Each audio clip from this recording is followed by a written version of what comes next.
Hi, my name is Amade. Nowadays in Taiwan is advised to stay home due to the pandemic situation. I had a few moments to clean up my home and also my computer, and I encountered lots of old photos and videos, and millions of memories came back to me. And then I thought, hey, why don't I put those memories alive again, add my stories and create a video so others can enjoy it as well. So here I am with 5 most special stories that would never happen to me if I don't move to Taiwan. So bring some tea, cookies, and get ready for story time.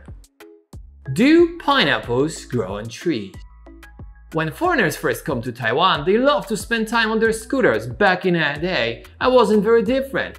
Whenever I had time, I would randomly browse Google Maps and go and explore the area. Wind in the hair, feeling of freedom. I was young. I didn't know what back pain was then. So one day I was in Dashu district of Kaohsiung and I saw pinky, purple-red field by the road. I was curious, what kind of plant is that? Is this some sort of flower? So I pulled over, I took a few steps forward, and to my surprise, that was a pineapple field.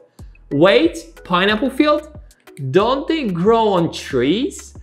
They cannot grow like this, like cabbage in a field, no way. I feel very embarrassed about my ignorance, but I asked my friends back in Europe, how do pineapples grow? Most people actually think they grow on trees. That was very satisfying to find out that I'm not only the silly one here.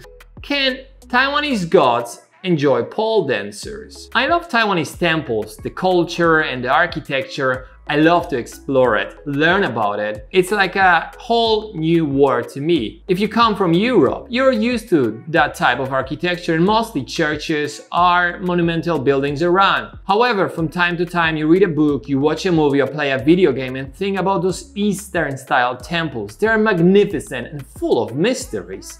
The biggest shock for me, though, was the fact that they are installed in a city. Somehow in my head I had this image of temples on the top of the mountainside or surrounded by water with monks meditating. You can laugh at me, I was silly then, but there are still girls in Asia thinking if they go to Paris, a charming prince will walk up to them near Eiffel Tower and propose during the romantic sunset. So jokes aside, it's a real thing, Paris syndrome. Don't believe, just Google it. Perhaps I had Taiwan syndrome. In Taiwan, life is so much more practical. The land is such a scarcity that the temples can be everywhere, sometimes squeezed into 2 narrow buildings, sometimes coexisting on a second floor over the supermarket, fish, vegetable and fruit vending stalls, etc. Also, beliefs are more laid back. If you live in Europe and ever go to church to attend a Sunday service, it's a very serious place, and the priest might be even angry at you if you wear inappropriate clothes, showing too much of your arms or of your legs. The same happens in mosques. If you're in a tourist place in a hot country, they even offer you clothes to cover.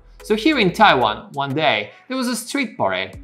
I want to see what's going on. Lots of noise, smoke, people, fireworks. And I noticed the gods are being carried on the street on sedans. Just behind them, I can see a truck. And there is a pole dancer on the top. She doesn't have too much clothes, and she clearly dances in front of those gods. And I was like, oh my god, what's going on there? Is that really okay? So I asked the person next to me. He was chewing betel nuts. After he spit, he replied, looking okay, touching no okay. Can you count to 2? Numbers in Taiwan are such a big topic. Actually, I love the idea of counting 1, 2, 3, 3 plus 1, 5. It is hilarious. But I'm always curious what happens in some situations. For example, you can call firefighters. Hello, help me! My house is on fire. I live on a 5th floor, but actually we don't have a 4th floor, so if you come from the bottom, it's 4th floor. That's easier for you to rescue me, right? But with the numbers, there is another thing, the finger count. In Europe, we have 2 systems. Usually we start counting with the thumb, 1, 2, 3. But in the UK, they start counting with the index. There is actually a great movie where undercover British soldiers are in a one pub with Germans. One of the Germans is very suspicious about the accent of the Englishman, but in the end he gave up and invited everybody for a drink. He asked how many he wanted. He raised the glass, show like this. Guess what happened? In Taiwan, people also count differently. So one time my mom, when I was visiting Taiwan, she wanted to go to breakfast shop. She said she wants 2 burgers. Guess how many she got in the end? Are you guys lost? When you want to travel but you're on a budget, sometimes tickets and gas would be a bit pricey. But there is a way of saving money and at the same time having great adventures. It's called hitchhiking. Yes, it's safe. I did it many times. I traveled myself in Europe, in Asia, and of course, including Taiwan. And of all of these places, probably Taiwan is the easiest to hitchhike. All you have to do is get a sign and write on it "Da Bien Ce" and wait probably a few seconds by the road.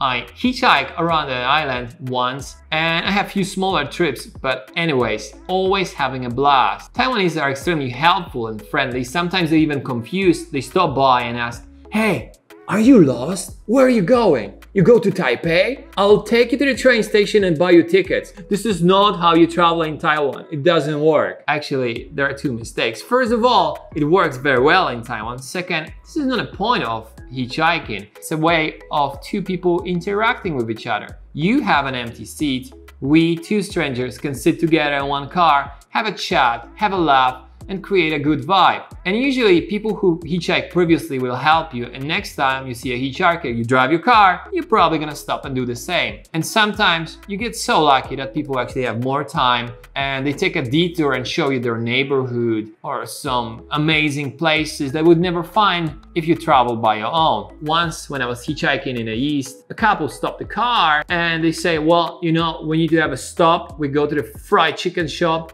So the line outside was like 30 minutes and we waited there because the place was famous. Another time, a guy who stopped showed us a vegetarian restaurant right by the seaside in Shizukanti in Pino.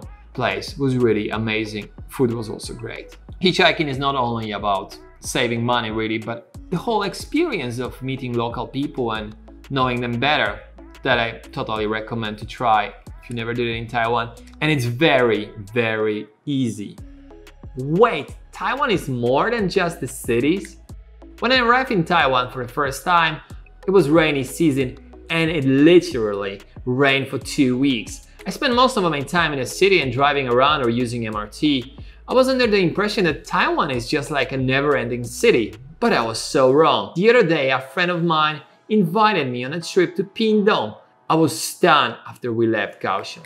Fields, mountains, river, waterfalls. How was it even possible? How could that be so close and I had no idea? I mean, I was here almost 1 year.